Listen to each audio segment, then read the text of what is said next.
Hello everyone, this is Clio.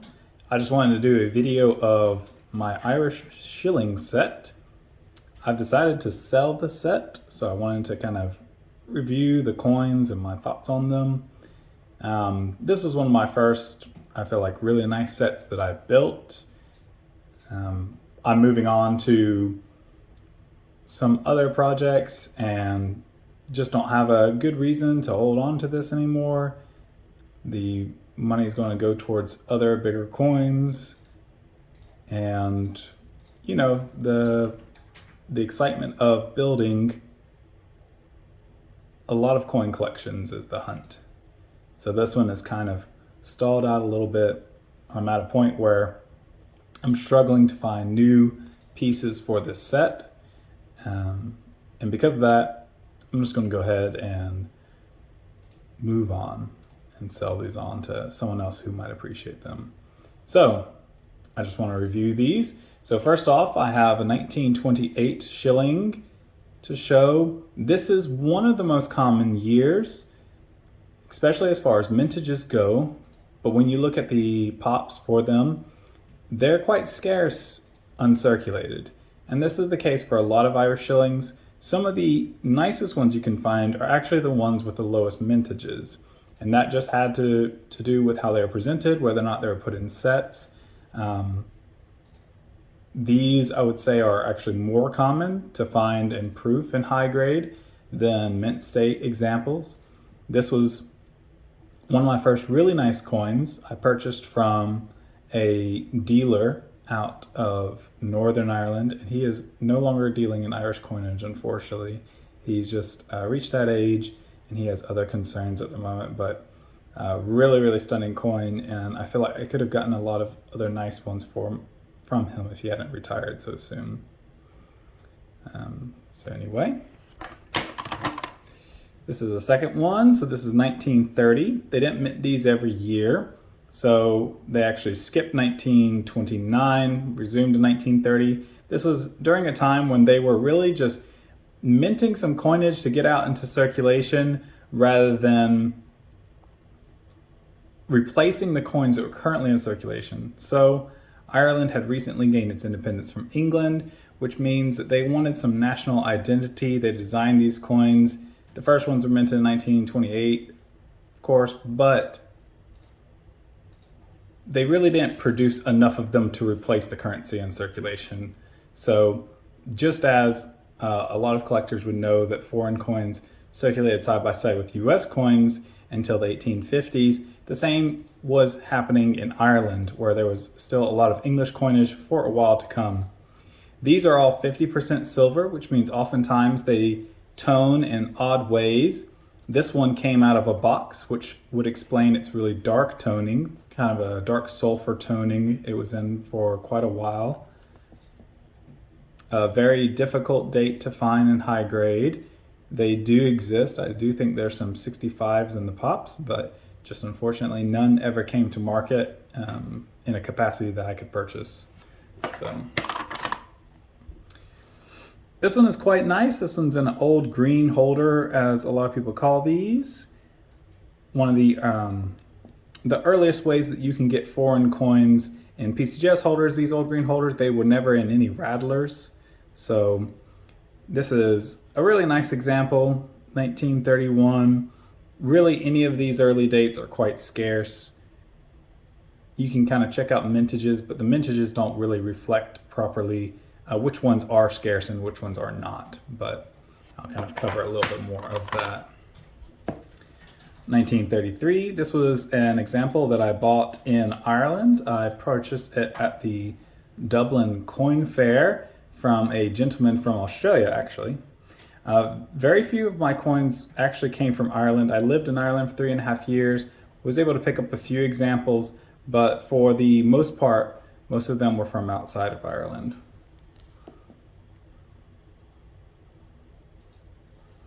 There's 1935 is actually, I would say, the most common and high grade of these early years. You'll see a design change in 1939. But we have the split date on either side of the harp. The harp has a few more strings than later dates. and they shortened the legend as well. Otherwise, the reverse of the coin is basically the same.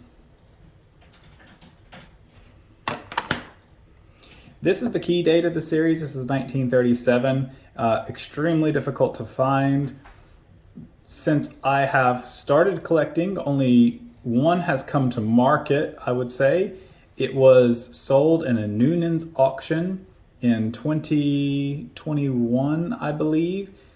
The consignor, however, decided that it didn't sell for enough, and if you look at that auction, it'll say that it was passed, which is interesting because it sold for over $3,000, but the consignor decided that still was not enough money, even though the auction house themselves puts a very low estimate on it.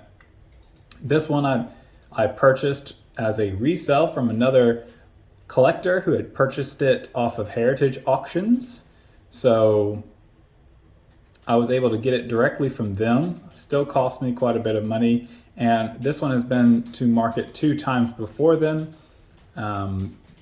When the previous collector purchased it in 2016, and then before that in 2011. So very difficult to find these in mint state. There's a few on eBay and like MS61. Really just not attractive examples, and virtually unheard of in this grade. There is a 65 at PCGS, and that is in a collector who's known as GS Coins on there. And I suspect he'll have it for quite a while now. His coins are actually really phenomenal. But that is my 1937. So this is one of these coins where you could look at the pops and you would think, or sorry, the mintages, and think that this is a really common coin. And I can tell you right now, it's really not. This one is the sole example in my collection. I purchased it and never replaced it because I was never able to find another in higher grade. I did find 1 or 2, and either they went for just prices I could not buy, could not afford, or they really were just very unattractive. This one's got some nice toning to it despite being a 62, kind of a slider coin. It's got a lot of chatter on it, but it's very pretty. If you pull up the true views, you can kind of get an idea of the color that it has and that kind of thing.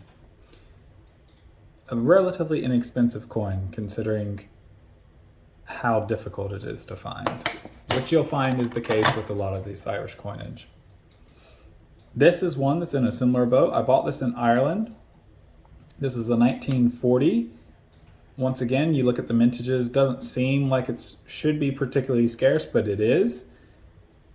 This is the one and only example I purchased and have not been able to replace since I purchased it, which goes to show just how tough it is. This one actually came out of a NGC 64 holder.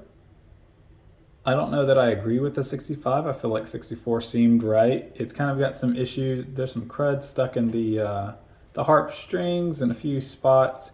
It's got really amazing luster, which is, I think, maybe what pushed it over into the 65 category. It's kind of got an old fingerprint there.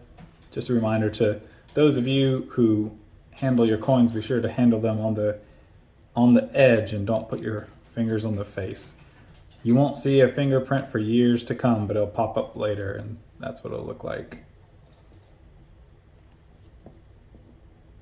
It is a very nice example of this. I had a 62, MS62 for quite a long time before I managed to find this one. And yeah, there you go. This will be the last of the silver shillings.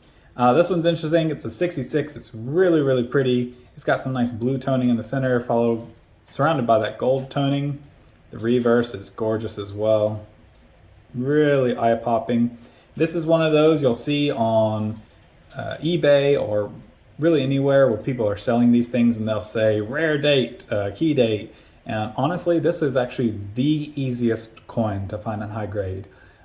This one, it's probably like the 6th 1942 I've owned 64, a couple 65s, a 65 plus, and then one other 66, which I sold.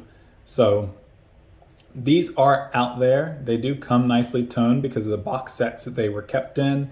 And that's why they exist in high grade as well, despite being a low mintage date. If you wanted to do a type set of these, I would highly recommend you get a 1942. They come very nicely, and you can get a florin and a half crown and all that stuff to match, and it'll look quite nice. This is really exceptional toning. I actually believe earlier in this video I said that these are 50% silver. That is incorrect. They're 75%. I just thought of that. I won't stay as long on these. These are copper nickel examples. They are still challenging, but not too challenging. A lot of these kind of top out in 66 and then I'll get too much higher. Most of these I've graded myself. They're very attractive coins, but they're not worth a whole lot. 65 would run you like probably 30 or 40 bucks graded. And then a 66 will run you about 80, depending on the date. This is a 1959, which is a key date as far as the clad examples go. It's got some interesting, you see all those lines there. And then on the bull itself, there's like some, it looks like chatter, but what that is just die wear. So you see that a lot on nickel coinage. You'll see it on buffalo nickels and things like that. Just from the die starting to wear. 1962. This one is interesting. It's got similar lines in the background. You'll see that on the true view. This actually had some residue on it that I removed from being in a plastic holder. A lot of these were presented in these little green plastic holders.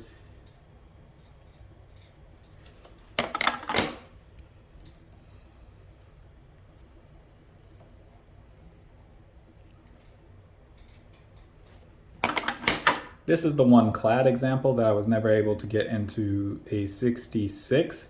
The sad part is I do actually have one of these in for grading, and I think it's got a shot 6. It's actually really nicely toned this year, 1964. But I suspect the set will be entirely disassembled by the time that I receive the results. But we'll see. Maybe I'll get the grading results in time, and it'll be a 66, and I'll be able to say that I finished that run of 1942 to 1968 all in 66. This one's really pretty. It's kind of got like a proof-like mirror in the background.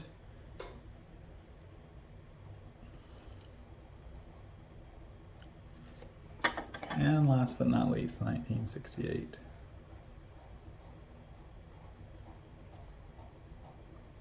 Anyway, just wanted to share this and share my thoughts before I got rid of the set. Thought some people might get a kick out of this.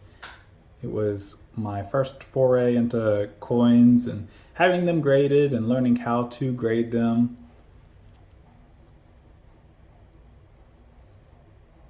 So there you go.